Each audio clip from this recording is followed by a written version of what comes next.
Bom dia!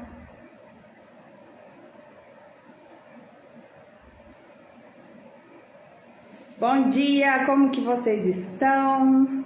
O Instagram está informando aos seguidores a presença dessa live importante sobre os riscos psicossociais, um tema super quentinho aí das áreas do Ministério do Trabalho. Então vamos falar sobre um assunto quentinho e eu tenho convidado especial para tratar desse assunto, o nosso convidado Alisson Martins, que está entrando na live. Bom dia! Vamos entrando, 10 horas e 2 minutos. Esse horário é desafiador para quem cumpre jornada de trabalho, não é mesmo? Afinal de contas, esse horário, muitas pessoas estão inseridas aí nos seus locais de trabalho, estão fazendo suas atividades. Por isso, eu vou deixar essa live gravada, né? Porque foi o horário que deu certo para ambas as partes. Estamos aqui com o nosso convidado que tem uma agenda cheia também e que reservou esse tempinho para bater um papo nessa visão dos riscos psicossociais no trabalho, associados aí, bom dia, vamos entrando, né? A esse ambiente de trabalho na perspectiva de saúde e segurança. Vou já fazer o convite para ele, para tratarmos sobre esse assunto. Já mandei o convite, aceita aí, Alisson. Bom dia, me ouvem? Bom dia, estou te ouvindo, mas não te vejo. Ah, tá. Deixa eu organizar aqui o meu fone de ouvido.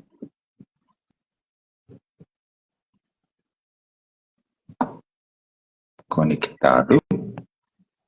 Agora, deixa eu desconectar o meu computador. Quinta-feira não é fácil para a maior parte das pessoas, né? Olha que desafio essa live de hoje, hein? Passou bem o final de semana, Alisson? Muito bem, muito bem. Consegue me ver agora, Natália? Não, você consegue me ver? Perfeitamente. Nossa, deve ser alguma coisa do meu celular, então. Tá. Bom, vamos lá. Estou aqui com a presença ilustre do Alisson Martins, um colega de profissão, e nós temos algo em comum, que é a ergonomia. A ergonomia é uma ciência multiprofissional, interdisciplinar, onde vários profissionais que possuem já uma graduação podem atuar com ergonomia. Só que para isso, esse profissional precisa estar capacitado. Entende-se que a importância a nível de especialização seja o grande diferencial para que os ergonomistas consigam atuar com melhor assertividade e responsabilidade nos termos que pedem a ergonomia, ou seja, NR17. Então, eu vou deixar para você, Alisson, se apresentar, né? Pode Legal. falar qual a sua profissão, graduação de base, fica à vontade. Tá legal. Você tá me ouvindo? É porque o meu fone parou de funcionar. Eu estou te ouvindo. Tá, vamos seguir por aqui. Primeiramente, bom dia para os presentes e para os que puderem nos assistir. Como a doutora Natália falou, o horário é um pouco desafiador, mas o legal é que veio a calhar entre as agendas dela e a minha, né?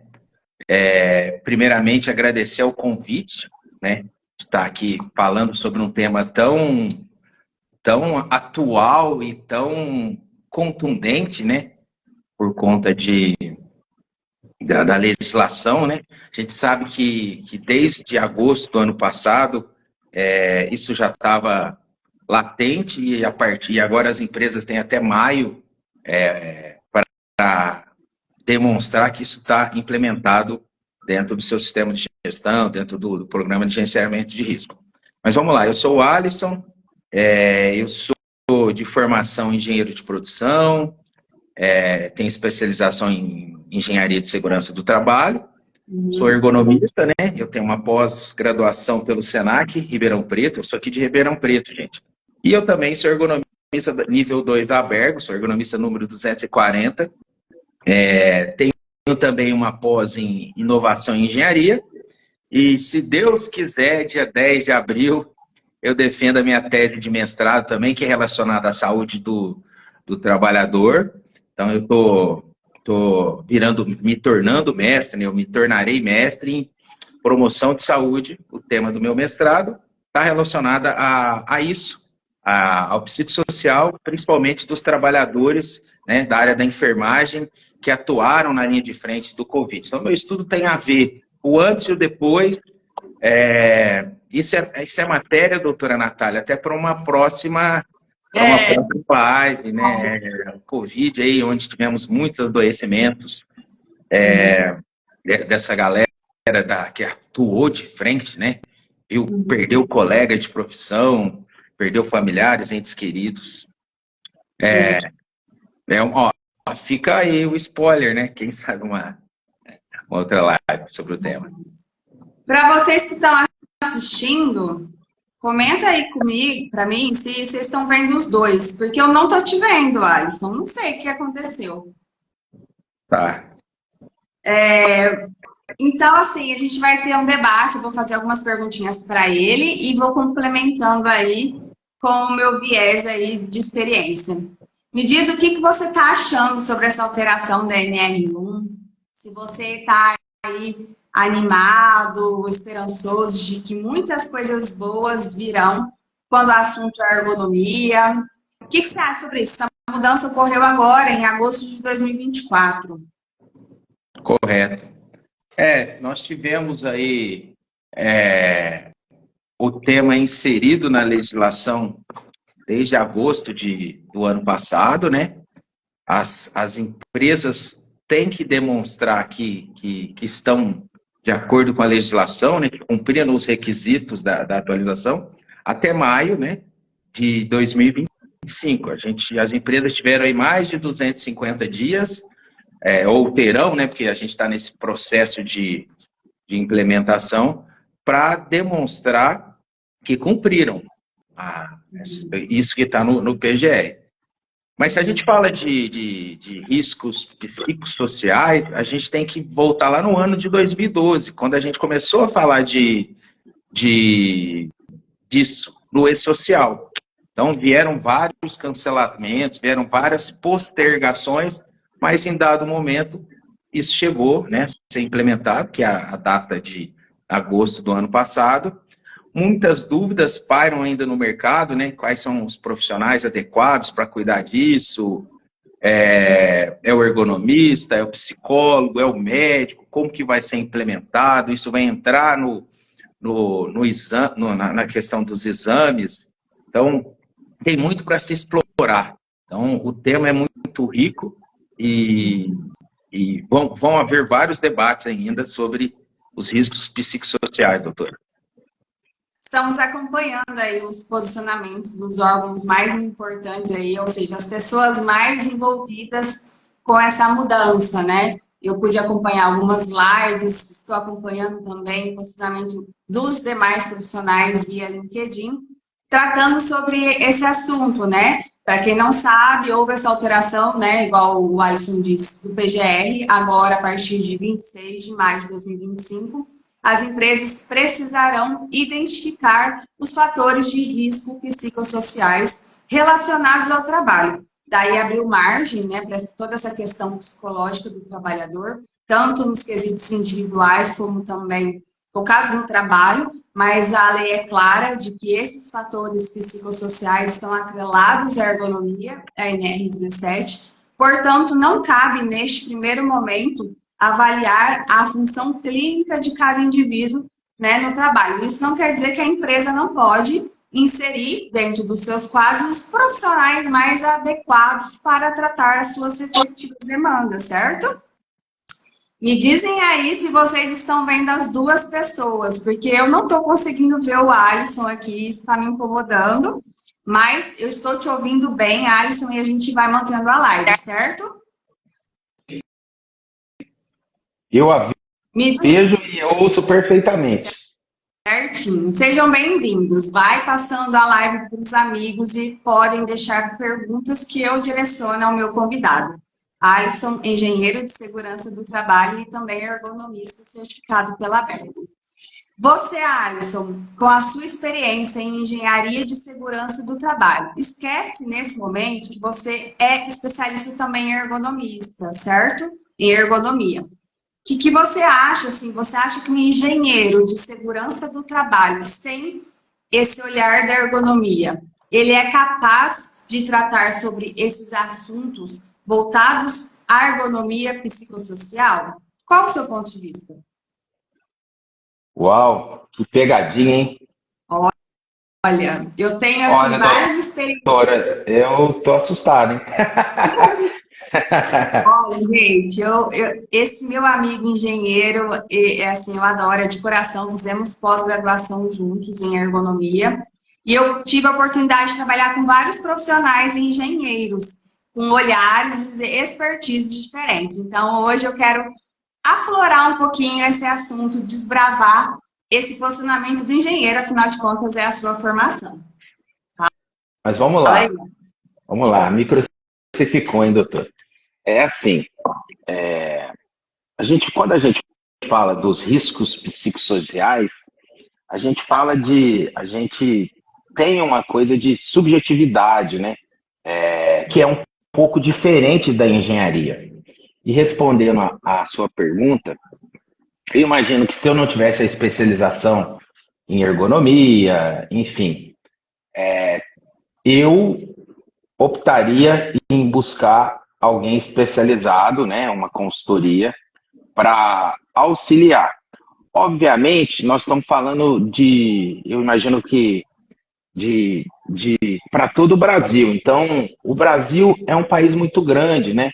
O Brasil é muito grande, a gente está aqui no estado de São Paulo, e aqui a gente tem isso mais fácil, né? A gente tem um número bom de profissionais, mas vamos aplicar a lei aí para, por exemplo, Roraima, que é um estado mais distante, que tem um número menor de habitantes e tem grandes corporações, né? A gente tem mineração, a gente tem extração de frutas, enfim. Tem que se levar esse contexto tem que levar isso em. Tem que colocar para. A gente tem que pesar isso, né? Sobre como que eu faço, os profissionais que eu tenho. Então, um outro caminho seria treinar esses profissionais. A gente sabe que tem vários cursos aí no mercado, né? Esses profissionais de segurança do trabalho, para eles terem uma visão de um pouco aí mais abrangente dos riscos psicossociais, pensando num profissional engenheiro de segurança com uma visão menos subjetiva. Eu não sei se eu respondi a sua pergunta, doutor. Não, perfeito.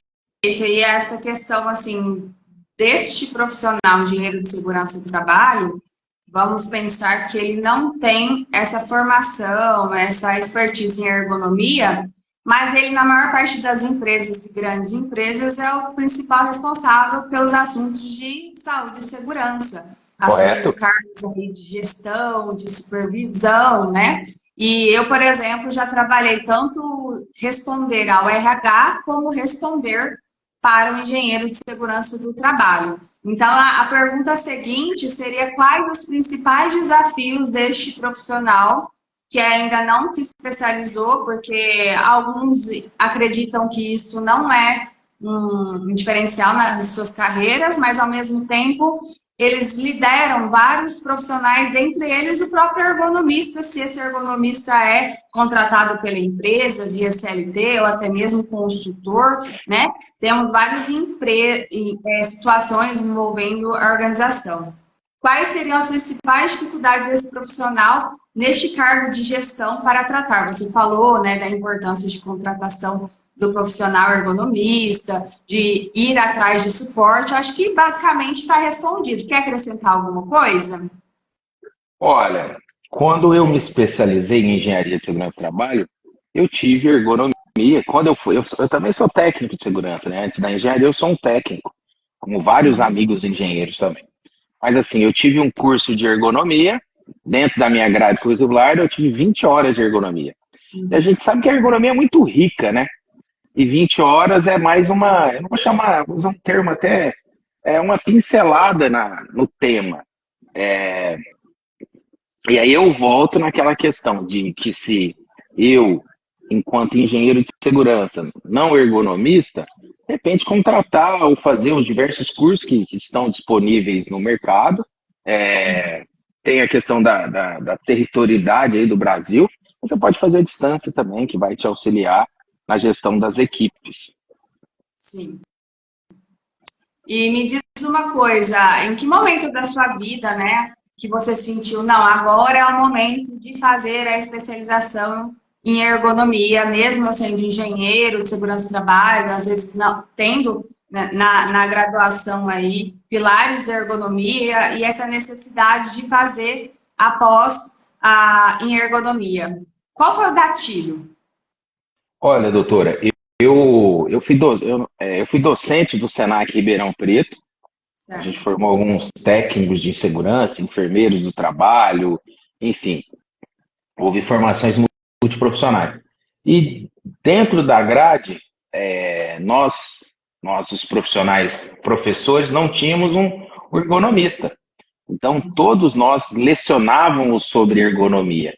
E eu acredito que esse foi o gatilho, né? Então, falei, pô, o tema é complexo para nós engenheiros de segurança, para nós técnicos de segurança, colegas docentes. Então, eu resolvi fazer especialização. Feito isso, eu prestei a prova da Associação Brasileira de Ergonomia, e foi um up aí na minha carreira também. A gente sabe que a ergonomia tem a subjetividade, e aí voltando no tema aqui da nossa live,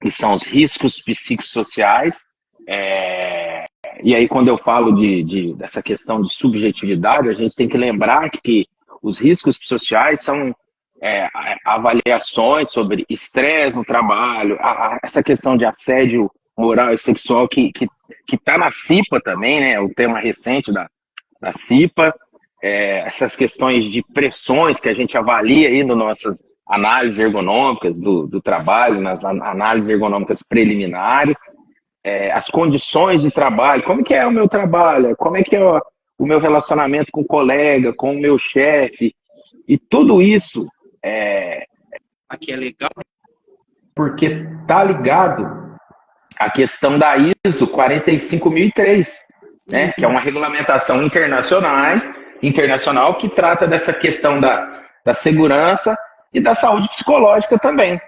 Uhum. Certo. Eu recebi uma indicação aqui, você ouviu o que eu disse? Ouvi, deu um delay aí, mas deu para entender, né? Quer continuar? Não, acho que eu concluí. Sim. E você, né, com toda a experiência em engenharia de segurança do trabalho, técnico de segurança do trabalho, ergonomista, já teve também, você comenta sobre a principal, assim, norma ISO, que hoje está atrelada aos riscos psicossociais, que é a ISO 45003, né, que vem de uma atualização aí da 45001 também. E você teve experiências também no exterior, correto? Sim. Durante o meu período como CLT, eu tive a oportunidade aí de ser coordenador de segurança, né? Então, eu já tive a oportunidade aí de viajar bastante para a América do Sul, para a América do Norte, e falar sobre segurança do trabalho, entender, né, as dificuldades dos profissionais que estavam aí sobre a minha gestão, o que acabou concluindo também com o desenvolvimento da minha carreira, né, doutora? Sim. E sobre a gestão de prevenção em saúde e segurança do trabalho, né? Comparando, já que você tem experiência fora e também no Brasil, principalmente, né? O que para você muda qual a diferença? Lógico que é óbvio, né, a resposta em relação à questão da Europa, os Estados Unidos, comparando que o Brasil ele é muito forte em leis trabalhistas, em normativas, né?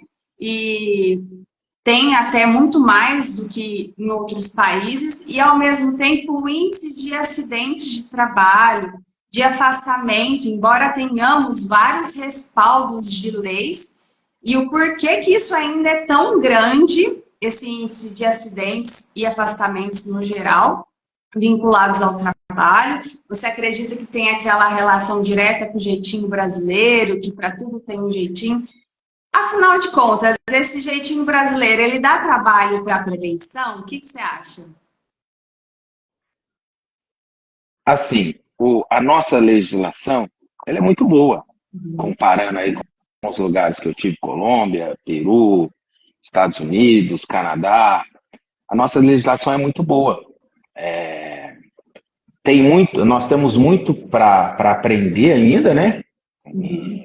Mas no Brasil tem-se a oportunidade até do trabalhador atuar, né, ajudar na confecção, no aprimoramento das leis, aí, com as comissões tripartites. Na minha opinião, isso é bem particular, viu, gente? Na minha opinião, o que falta no Brasil talvez seja um pouco de fiscalização. Vou voltar lá na questão do E-Social, que surgiu em 2000, começo lá dos anos 2012. Hoje já estamos bem evoluídos na questão do E-Social, mas a gente não tem muita fiscalização. Então, para nós, empreendedores, ou para nós, profissionais de segurança, um técnico de segurança, um engenheiro de segurança, próprio ergonomista, médico, chegar para a direção da empresa e falar, vamos cumprir a legislação para evitar multa. Então, é difícil convencer, porque tem poucos casos de multa. E aí você falou da acidentalidade também. A própria fiscalização pode evitar que aconteçam acidentes, que as empresas cumpram o que está na legislação. Em relação ao jeitinho brasileiro, a gente sabe que tem, né? Nós, profissionais da segurança, sabemos que isso ainda existe. A segurança do trabalho evoluiu muito com a chegada de empresas multinacionais que passaram a cobrar que as terceiras, as empresas menores, a própria gestão interna cumpre integralmente a legislação nos quesitos aí de saúde, né, dos exames complementares, na questão de segurança, os treinamentos, os trabalhadores passarem por integração, fazer lá vou falar dos principais aí, trabalho de altura, trabalho de manuseio com máquinas e equipamentos, operação com máquinas, utilização de quem trabalha com energia elétrica, né? Então, tudo isso melhorou com a entrada das empresas multinacionais. É isso. Sim. E outra coisa muito importante que você deu o seu ponto de vista bem pessoal em relação ao que você acha que falha bastante, né? Falta de fiscalização é um ponto importante e, ao mesmo tempo, nós temos segmentos empresariais que são mais fiscalizados. Então, vem aquela questão da demanda, né? Então, a ergonomia ela é sempre focada em demandas e existem segmentos que exigem muita fiscalização. Vou dar o exemplo dos frigoríficos, porque além da NR1, NR17, né, tem a própria NR36 vinculada ao frigorífico. Então, são situações que fazem com que a empresa seja mais responsáveis nos termos de saúde e segurança. Acho que isso também é importante, bem como, vou dar o exemplo das indústrias alimentícias, né? Então, elas são fortes, por exemplo, em algumas certificações de qualidade. E algumas dessas certificações exigem pilares da ergonomia ou não. Então, se você vê que uma empresa busca uma certificação e que dentro do escopo de situações está vinculada à ergonomia, possivelmente essa empresa vai se posicionar para atingir a sua meta. Se nós temos empresas, segmentos, em que não há um interesse em certificações diversas, aqui eu estou dando exemplo da qualidade, nós temos, assim, uma coisa que é deixada de lado, né? Eu já vivi isso na minha experiência, é algo, assim, bem difícil de lidar para o ergonomista. De repente, existe todo o protocolo de auditorias, né? E aí, quando a gente vê, não tem pilares de ergonomia. Então, automaticamente, a ergonomia não vai ser o forte dessa empresa. Concorda comigo nesse sentido? As empresas, elas tendem, principalmente quando tem viabilidade financeira, a buscar um sistema de gestão, né? Eu sei que alguns nichos aí podem ser mais fiscalizados em função de nível de acidentalidade, nível de afastamento. Mas a gente tem que pensar também que nós falamos aí na sua pergunta anterior nós falamos dessa questão de número de afastamentos, como que isso deve ser feito pelo governo. Parte é fiscalizar e parte é acompanhar também, né?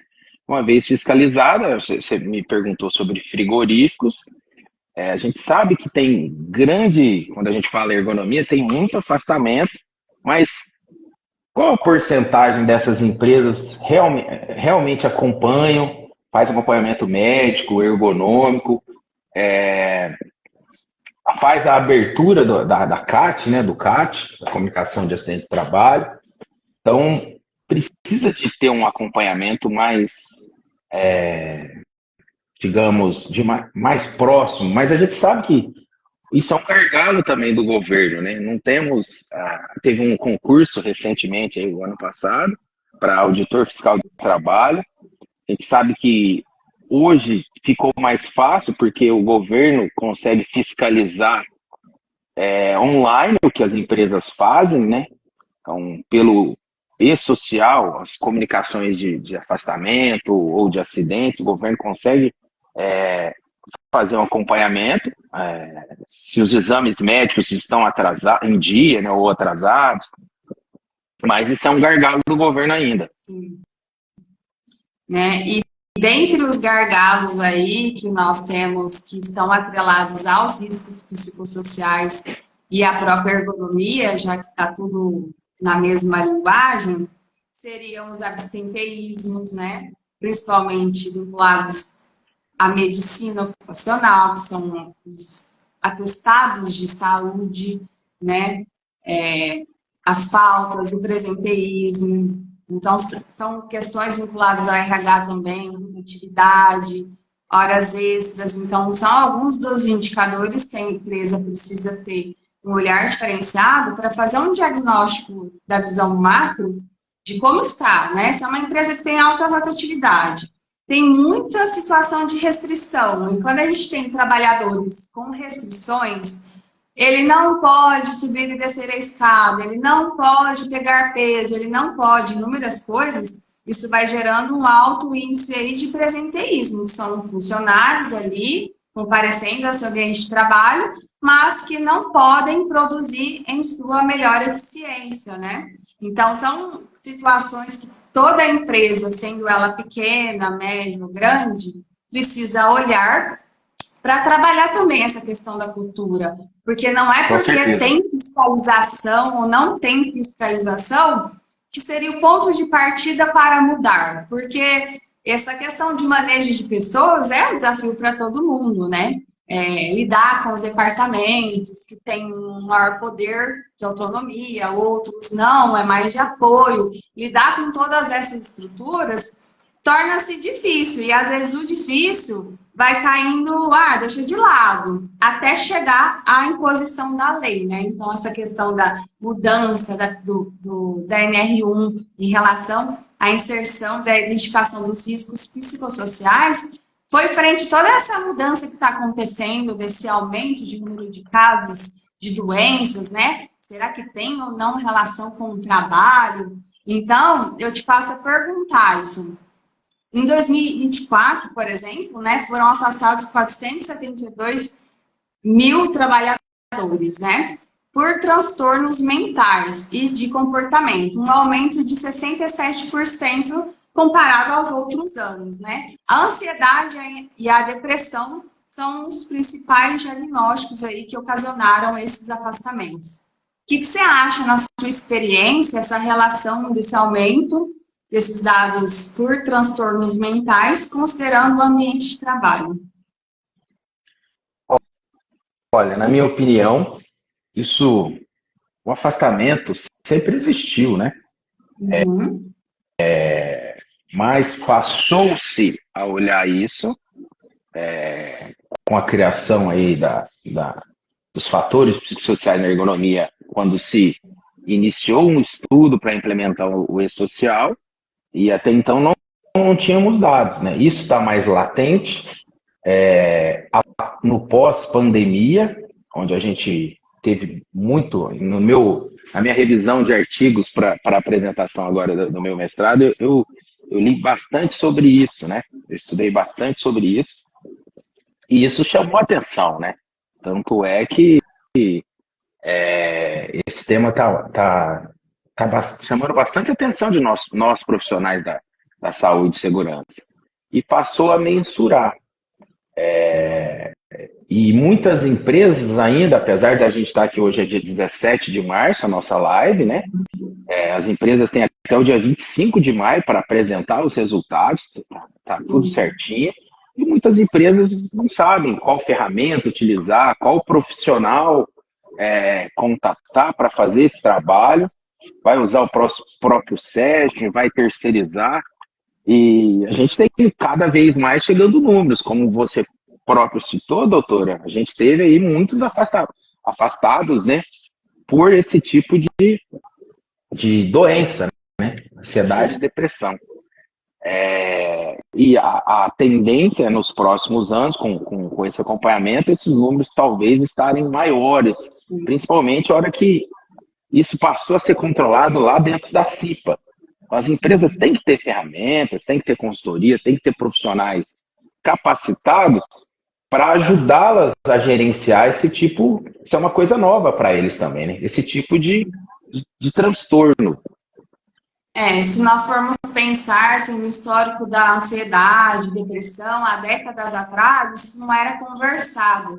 Isso era tratado como motivo assim, deixa quieto, né? Quantas pessoas sofreram de depressão calado, né? Então, e foram, né, classificadas como pessoas difíceis, é culpa dessa pessoa, né? Enfim, aí as décadas foram se passando e houve um alarme em relação a esse aumento dos índices de transtornos mentais, né? Então, Sim. assim, são características pessoais, familiares, né, financeiras, que vão se agravando e vai refletindo no trabalho, não tem jeito, não é mesmo? Então, assim, como isso está gerando um gasto muito grande, né, para o governo, daí a importância deles agirem de forma que as empresas não estão reconhecendo que há a existência de nexo, né? E para quem não sabe, eu tenho formação de base à fisioterapia e eu trabalho há 11 anos fazendo nexo ou não em relação às doenças ocupacionais. Então, vamos pensar que no início do meu trabalho, lá em 2011, foi o primeiro trabalho que eu fiz, ainda na graduação de fisioterapia, que meu TCC foi em relação à queixa de dor dos trabalhadores de um posto lá de Santos. Não sei se você conhece a cidade de Santos. Em frente à Santa Casa tem um posto bem grande, com alta rotatividade aí de frentistas. Na época eles chegavam a 70 frentistas. Então, eu fiz um trabalho lá inicial. Então, assim, no início da minha carreira, era muito explícito as LERDORTs.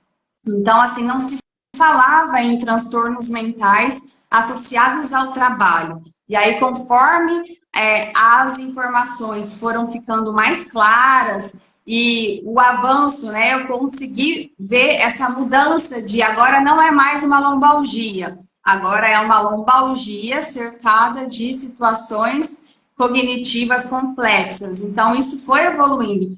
Eu falo isso porque existem profissionais que, diante dessa lei agora, não é novidade nenhuma, porque já está no seu escopo de serviço essas avaliações de ergonomia cognitiva. Então, quem é pós-graduado em uma faculdade, principalmente acreditada pela ABERB, como é o nosso caso, nós tivemos, né, toda aquela linha da ergonomia da atividade francesa, que fala muito sobre essa visão do físico, cognitivo, organizacional e o peso disso diante das situações pontuais, que é, por exemplo, você fazer um diagnóstico através de uma ferramenta que só avalia a característica física, né? Então, toda essa complexidade, a gente vê que os dados do governo, os dados das empresas, seja ela pequenininha, seja ela grande, né? Que está tendo, os apontamentos CDF acontecendo, né? Então, assim, eu, na minha experiência atual, não estou vendo ainda um auxílio-doença vinculado a nexo ocupacional, né? Auxílio-doença acidentário. Eu ainda não estou observando isso, mas acredito que com essa cruzação de dados, a tendência depois desse, agora vamos pensar segundo semestre de 2025, pode começar a ter subsídios maiores ali para esse cruzamento do auditor, no caso perito do INSS, começar a considerar isso daí como fonte do trabalho, né? Daí a importância das empresas investir na ergonomia para fazer o que o governo está solicitando através de uma lei, que é a identificação dos fatores de riscos psicossociais atrelados à ergonomia. Certo? Sim. Alisson, o que você acha agora em relação a essa mudança da NR1? O que está acontecendo aí com os debates dos profissionais, né? Sejam eles psicólogos, sejam eles médicos do trabalho, fisioterapeutas, ergonomistas, enfim. Em relação aos programas de saúde mental, o que você vê? Você tem alguma experiência para falar sobre isso? Você vê com bons olhos essa relação? Que na nossa visão como ergonomista, isso vai entrar no plano de ação, né? O que a empresa, o que o governo está pedindo através da NR1 é a identificação e inserção no PGR. Mas e a sua opinião em relação aos programas de saúde mental? Você acha que vem para somar? Bem, vamos lá. Eu tive a experiência de fazer, enquanto CLT, em uma das empresas que eu trabalhei, auditorias aí em mais de 17 estados brasileiros. E isso foi entre 2015 e 2014. Isso, pegando carona na sua pergunta, me oportunizou verificar que a grande maioria das empresas não se preocupava com saúde do trabalhador. Segurança, sim. Não que não se preocupava, assim, às vezes eu estou sendo até desleal, né, com aquelas empresas que investiram tempo, profissionais, enfim. Mas não se preocuparam na questão de manter um gerenciamento nas questões de saúde, manter continuidade, treinar as pessoas, orientar. Isso está, voltando a falar na CIPA, isso já está lá na devida NR, né? É o que eu encontro na segurança do trabalho, assim, ó. Hoje eu pego uma pequena empresa, a empresa acha que o simples fato dela entregar um equipamento de proteção individual, um EPI, ela está protegendo o trabalhador. Mas isso é bem maior do que somente entregar um EPI. E aí, voltando para a saúde, é bem maior do que fazer apenas um exame, né? Então, fazer acompanhamento, fazer, conforme a doutora falou, olhar por que aquele trabalhador afastou. Então, ele afastou por uma dor, mas qual a causa da dor? Ele frequenta uma academia, ele é um cargo administrativo, está com a cadeira quebrada, mas aquilo teve teve influência na doença ou no próprio, eu vou chamar de acidente, porque se não for tratado, a gente tem que emitir a CAT e acaba virando um acidente para para a empresa, né? Para a empresa administrar o afastamento. Então, acredito que isso está dentro do que você falou, doutor, de ter olhos a visualizar, né? Essa questão essa questão mental, não só apenas, adoeceu, afasta 15 dias, a partir de 15 dias na responsabilidade da empresa, isso vai para o INSS, o INSS que administra, mas e o trabalhador?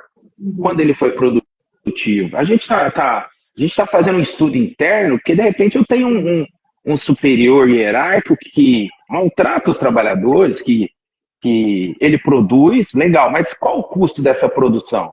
Eu produzo com adoecimento da minha equipe, então é necessário a NR1, né? Esse item 1.5 vem a calhar, né, com o mundo moderno que a gente está vivendo, o excesso de tela, o excesso de informações. Então, ora eu estou no trabalho, meu trabalho é das 7 às 17, mas meu celular, meu WhatsApp, né? Ou a minha comunicação com a empresa não para. Meu supervisor me pressiona, eu preciso entregar resultados, mesmo fora do meu horário. Eu sei que pela CLT a gente tem um horário de trabalho, mas a gente sabe que na prática é diferente. A empresa não dá um salário para o colaborador, ele dá um número pessoal e tem essas pressões que levam às questões de adoecimento, né? Então, os riscos, essa análise dos riscos psicossociais, e aí volta. Oi, cortou. Voltou? Cortou. Fala de novo essa parte. A gente, enquanto ergonomista, estudou, né, essas questões da ergonomia francesa, os fatores organizacionais. Então, as empresas precisam ter um olhar diferente para isso. Sim. E você citou situações muito ricas, por exemplo. Quando você citou lá atrás, que a empresa, né, tem a obrigação de fornecer os EPIs. E tem empresas que têm a maior das boas intenções nos quesitos de cumprir a lei. Só que ela esquece que, por exemplo, não é só entregar o EPI, né? É treiná-lo, orientá-lo, conscientizá-lo, fiscalizá-lo, né? No chão de fábrica, isso tudo está atrelado, não é somente entregar. Eu falo isso porque recentemente eu ouvi de um cargo de uma empresa a nível estratégico, falando para os colaboradores a seguinte fala: aqui nós nos posicionamos, tudo que a segurança do trabalho falar que precisa comprar, seja qualquer tipo de EPI, nós vamos comprar. E às vezes esse pessoal acha que está fazendo o que é o suficiente, mas aí quando nós estamos tratando do dia a dia da empresa, igual você disse, o trabalhador lhe afastou. Em quais condições? Será que tem um vínculo com o trabalho? Às vezes é um auxílio-doença ali que gerou, que hipoteticamente não há vínculo com o trabalho, porque até o perito do INSS classificou que não é. Mas quando você vai ver a realidade, tem fatores importantes vinculados à ergonomia. Aquele trabalhador, ele não quer estar presente na empresa. Então, ele acha o meio, e hoje é comum, totalmente normal, nós termos diagnósticos médicos, né? Eu estou aí na frente também da educação primária, de conscientizar, trabalho também com terapia integrativa. Hoje é comum uma pessoa da minha idade, 37 anos, ter 5 diagnósticos médicos. Então, ele vai escolher qual destes diagnósticos médicos ele é capaz de afastar. E ele vai procurar e ele vai se afastar, seja por auxílio-doença ou auxílio acidentário, porque ele não quer estar presente. Isso é tão complexo porque essa mesma pessoa, vamos supor, afastou 30 dias, retornou. De repente, assim, foi direcionado, realocado a outro setor, sem um comum acordo, porque foi necessária uma nova contratação. E essa pessoa, às vezes, é ficada de lado. Isso já gera um risco psicossocial para essa pessoa. Existe respaldo de lei, de você ter um olhar diferenciado aos retornos do trabalho? Tem, eu já trabalhei muito com isso, diretamente a ergonomia, a fisioterapia do trabalho. E aí esse trabalhador, ele fica colocado de lado, porque afinal de contas ele entrou para o presenteísmo. Ele não está na sua máxima eficiência. E aí isso vai gerando problemas que vai passar a ser um passivo trabalhista, porque muitas dessas empresas podem, no momento certo, demitir esse funcionário e ele com situações psicossociais atreladas a esse trabalho vai entrar com passivo trabalhista e vai dar dor de cabeça para essa empresa. Então, assim, são situações complexas que o ergonomista, a pessoa que está ali no ambiente de trabalho, né? Porque é onde eu falo muito as empresas que eu já trabalhei, tá todo mundo tão ocupado com suas metas, com seus objetivos no trabalho, que precisa desse olhar 360 do profissional ergonomista, vendo essas lacunas que não são claras para a organização. E aí eu te pergunto, Alisson, em relação ao ergonomista, que é o responsável pela avaliação dos riscos psicossociais no trabalho, ele tendo a aptidão, a capacitação, tendo a autonomia de trabalhar com isso, se ele está frente a uma organização que está imatura para lidar com essas sequências de episódios, de problemas, né? Como que você vê essa questão da NR1 com empresas imaturas para gerar os riscos psicossociais, né? Porque acaba se tendo um outro problema. O que você acha? Olha, o ergonomista, ele precisa, assim como você citou, fazer uma avaliação, apresentando dados para a empresa, e a empresa precisa saber o que vai fazer com esses dados, né? Vai criar indicadores, ela vai melhorar na contratação, ela vai acompanhar os dados médicos desses profissionais baseado no trabalho do ergonomista, trabalho da equipe dela, né, de saúde, que eu falo lá, a equipe de enfermagem, né, a técnica de enfermagem, a enfermeira do trabalho, o médico do trabalho. O que ela vai fazer com esses dados? Isso é aprimoramento contínuo, né? A NR1 veio com um tema novo, a gente sabe dos desafios brasileiros, então a empresa precisa definir uma estratégia. Uma coisa que deve se levar em conta é gestão. Ela precisa ter gestão dos dados. A gente tem aí o PGR, a gente tem a NR1, a gente tem que cuidar ainda a questão. Estou de novo? Deu uma cortada. Meu celular tocou de novo.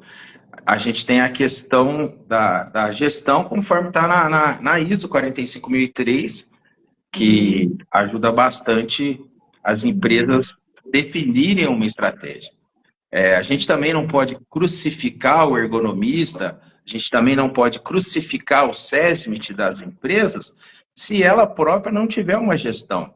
Se hoje ela define, eu quero ter uma ISO 9000 que eu não tenho, que está atrelada à qualidade, ela tem que definir processos, ela tem que definir qual caminho irá seguir, e quando a gente fala aqui de fatores dos riscos psicossociais, que é uma coisa nova para a maioria do mercado, ela precisa definir, sentar com o corpo diretivo da empresa, o SESMIT levar isso, demonstrar o que é, para ela ter resultado também, né? Porque a gente está falando de cuidar dos riscos psicossociais, mas isso também pode ter custo para as empresas. Então, a gestão de saber onde ela quer chegar pode definir custo, definir o budget, o orçamento para os próximos anos relacionado à saúde do trabalhador. Uhum. E é importante ressaltar, no que diz a NR1, é responsabilidade da empresa, né? A identificação dos riscos psicossociais. Cabe a essa empresa definir o profissional mais capacitado para lidar com esses pilares que a empresa desconhece.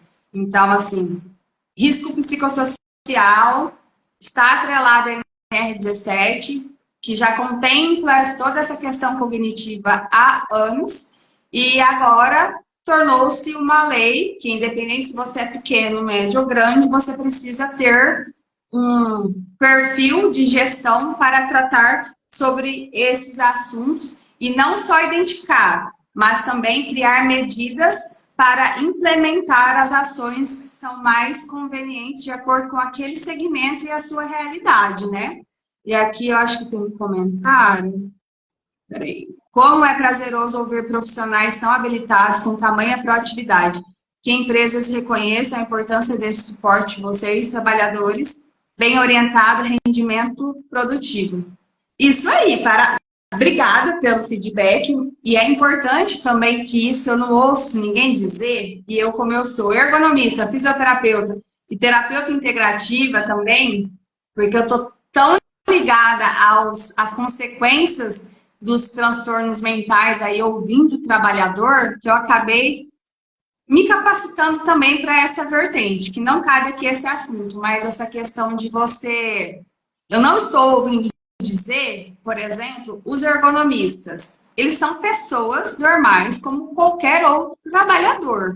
E o ergonomista enfrenta desafios, porque ele é uma pessoa que tem capacitação, ele tem poder, ou deveria ter poder de autonomia para tratar, né? Não só identificar, mas também fazer parte da implementação, porque ele dá a sugestão de melhoria, e ao mesmo tempo, várias coisas são difíceis e delicadas quando nós tratamos com culturas diferentes empresariais. Então, assim, parece que o ergonomista é o salvador da pátria que vai vir identificar um risco, quebrar um galho para a empresa ali e depois vai estar tudo certo. Não, é justamente esse trabalho contínuo. Por isso que eu sou favorável do profissional estar inserido ali dentro da organização.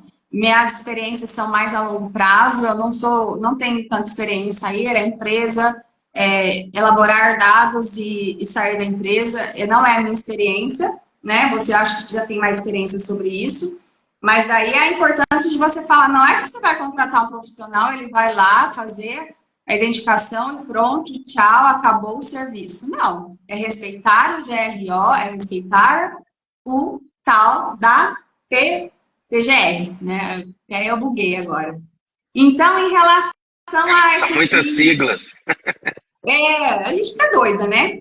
E também tá, né, assim, em pauta essa questão do governo oferecer, né, opções ali, um melhor entendimento em relação à classificação dos riscos psicossociais, para facilitar. Então, tem profissionais, ergonomistas que estão aí aguardando esse manual, até mesmo a atualização do manual da NR17, né, que teve a mudança da NR17, mas há essa questão de possível mudança do manual de aplicação, e lá é um suporte a mais para esses profissionais que hoje encontram-se com dificuldades de tratar sobre esse tema vinculados aos riscos psicossociais. Mas pelo que eu entendi, o contexto está bem naquilo que eu já gosto de trabalhar, é organização do trabalho. É você entender se aquela jornada está ok, se aquela empresa faz muita hora extra, se existem os trabalhos em turnos e qual a repercussão disso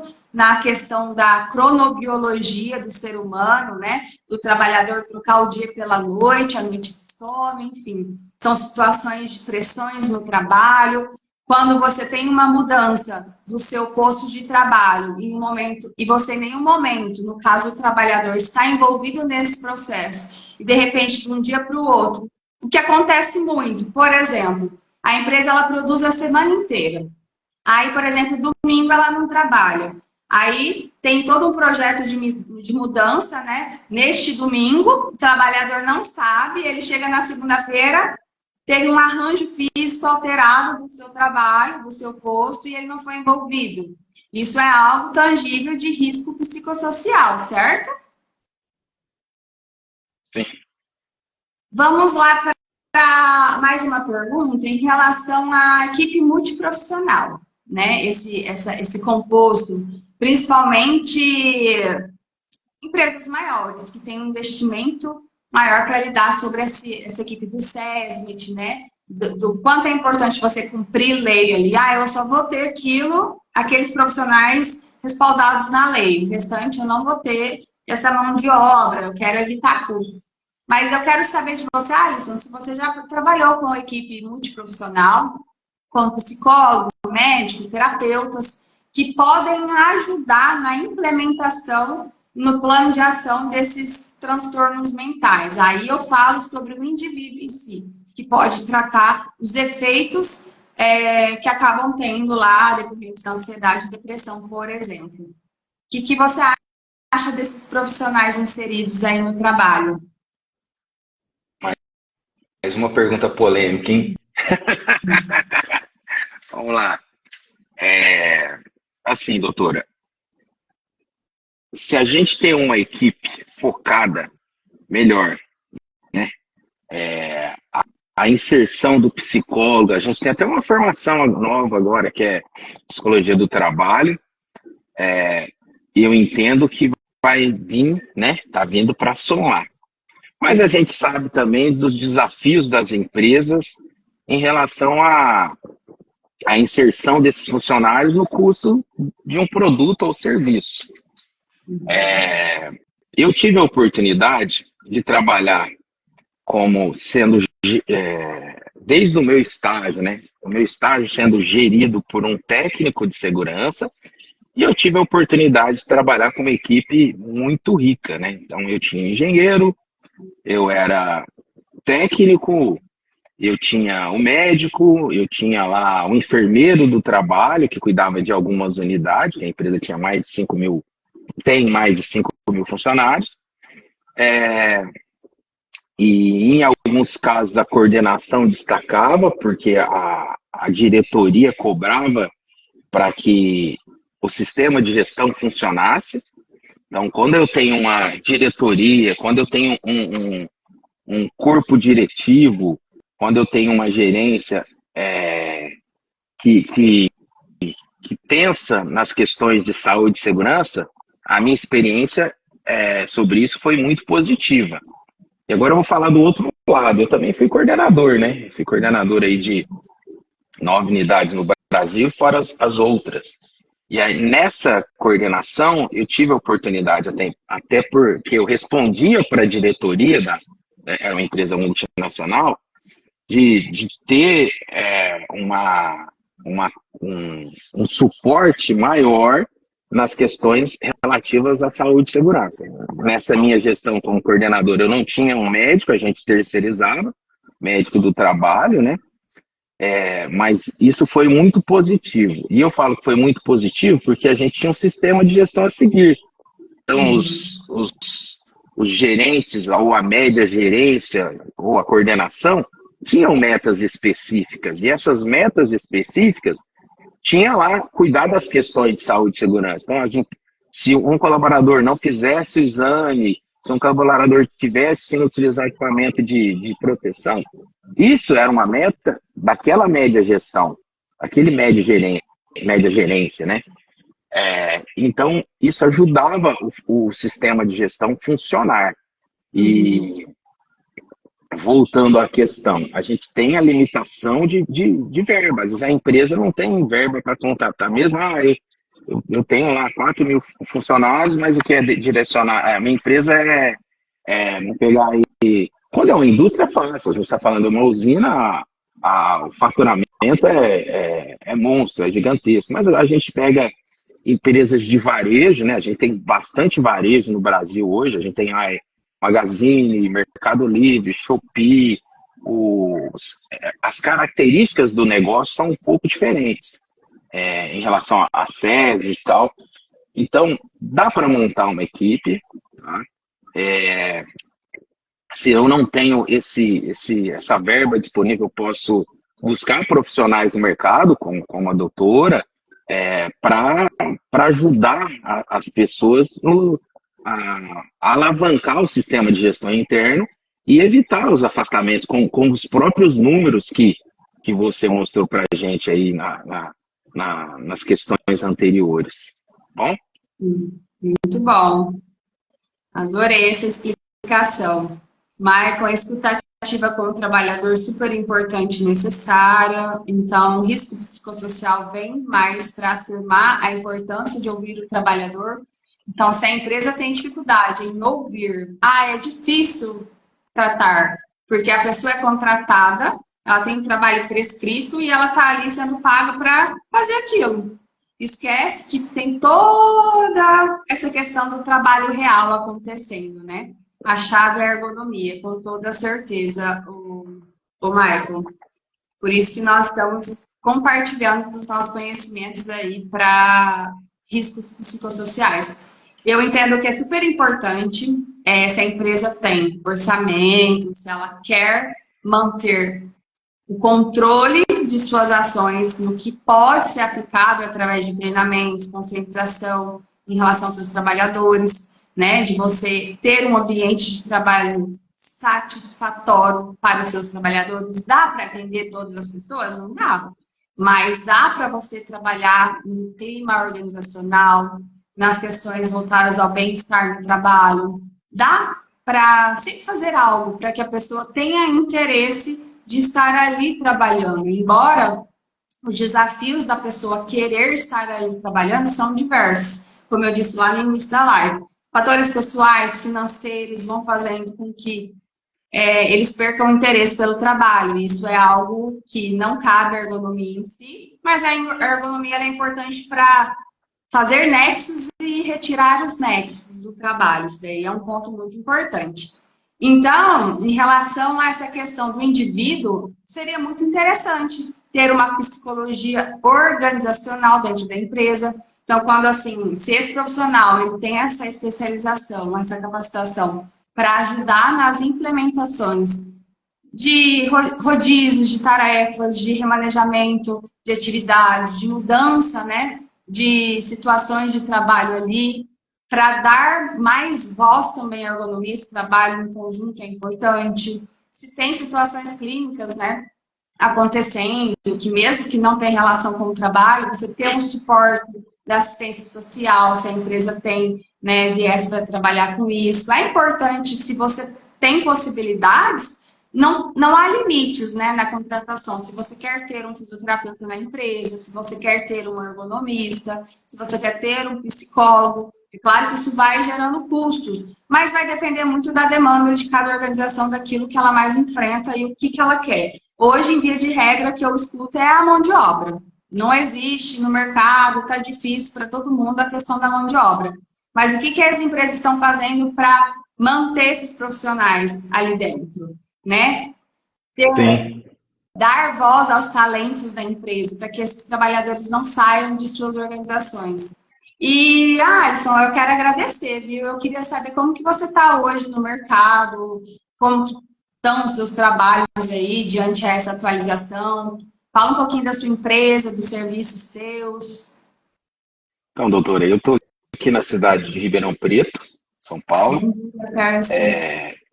A minha empresa é Ergonoseg Brasil. Eu queria pedir para os profissionais que assistirem esse vídeo ou que estão assistindo ao vivo para seguir a gente aí no Instagram. O meu Instagram é @ergonoseg. A gente presta serviço, como eu já disse para você, aí em 17 estados.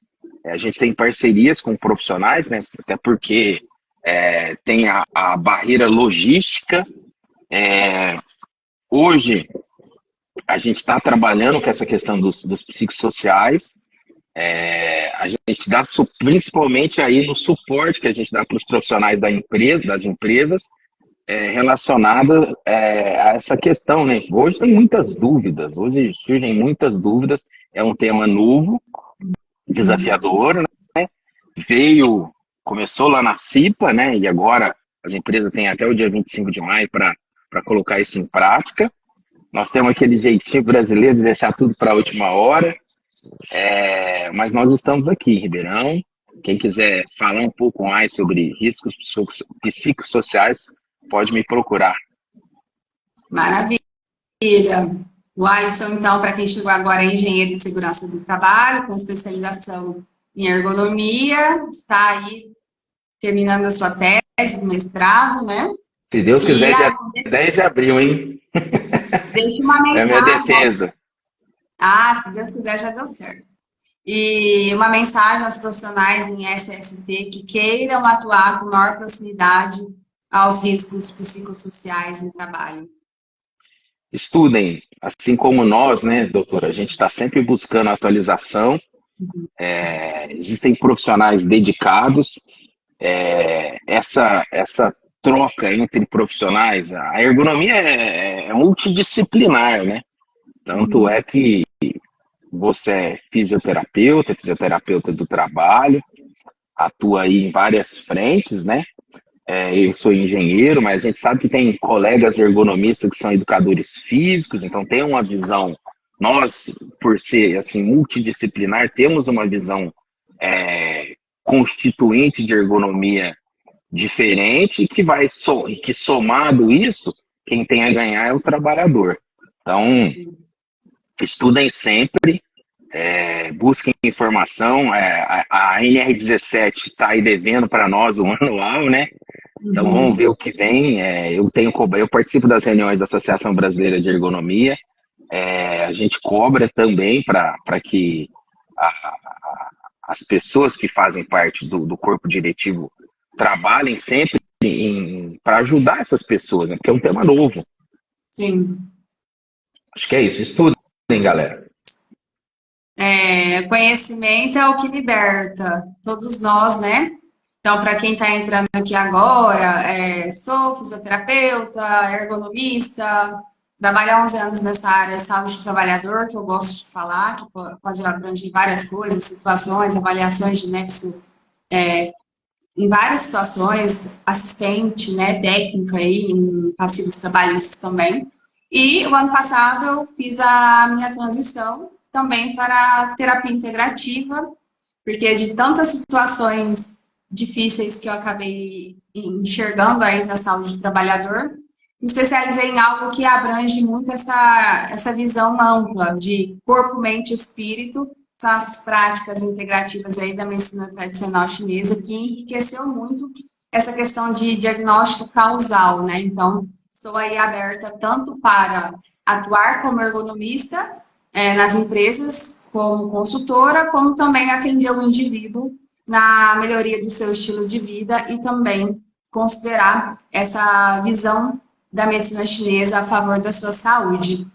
Obrigada a todos. Obrigada, Alisson, pela presença, por dedicar um tempinho aí da sua agenda para tratarmos sobre um assunto tão importante, que são os riscos psicossociais. E até a próxima, gente. Obrigada. Beijo, Obrigado. Alisson. Valeu, doutora. Obrigado. Bom dia para vocês. Bom dia.